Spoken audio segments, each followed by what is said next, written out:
Hi, this is Derek Tsai from LearnByBlogging.com. Today I will be doing a review of this book called the When Breath Becomes Air by Paul Kalanithi. He's an Indian physician.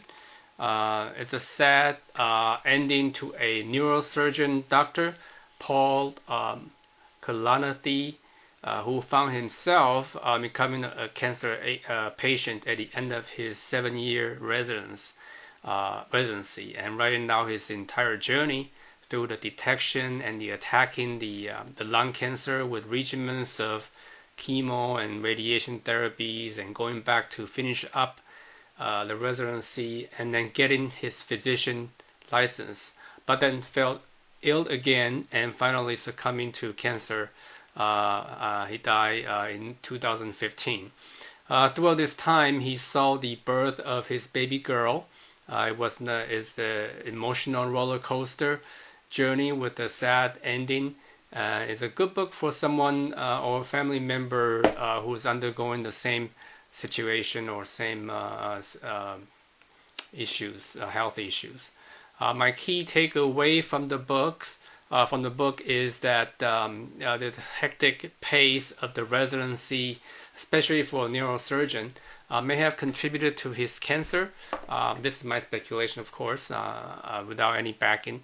Unfortunately, being on top of his field, Paul was very competitive, too competitive to let go, and even went back to perform more surgery after going through this therapy and during the remission of his cancer.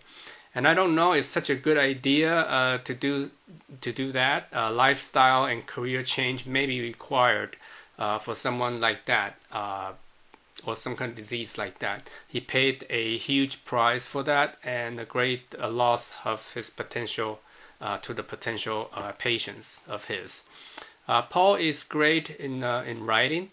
Having been torn between literature and medicines, it's natural for him to pursue medicine as his dad or a few of his relatives are once. And it's hard for me to imagine how one masters such a combined skill in a diametrically opposite field to me. And going from a physician to a patient put him on both sides of the tables.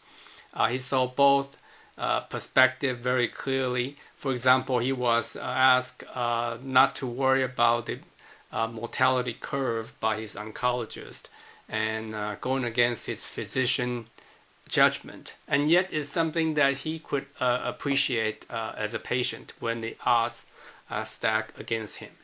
And then growing up in a small Arizona town because of his dad's relocation, make him a good wildlife observer and pave his way to becoming a doctor, and a damn good one, given his attending one of the best medical schools, Stanford, and the accolades that he received at the end of his residency.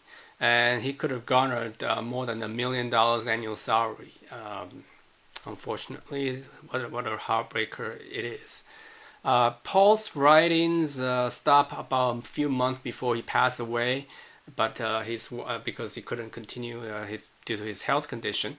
But his wife continued in the writing about the last few days, until the last few days of his life, and even afterward, and what happened after that.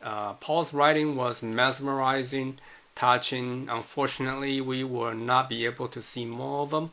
It did leave many of us with a better understanding of the battle against cancer, and to be better prepared if one should encounter one, God forbid. And my heart goes out to his wife, his baby girl, and his family. So overall, I don't have a book with me. I read the ebook or listened to the audiobook. This is a fine book for someone who's on top of the world. And almost close to it, and the view may be great, but on the way down could be treacherous if you get sick and all that. Stay true to your course, but don't forget to enjoy a little bit. You never know what tomorrow will bring. That's all I have on the review of this book, and hope you enjoy it. Until next time, bye now.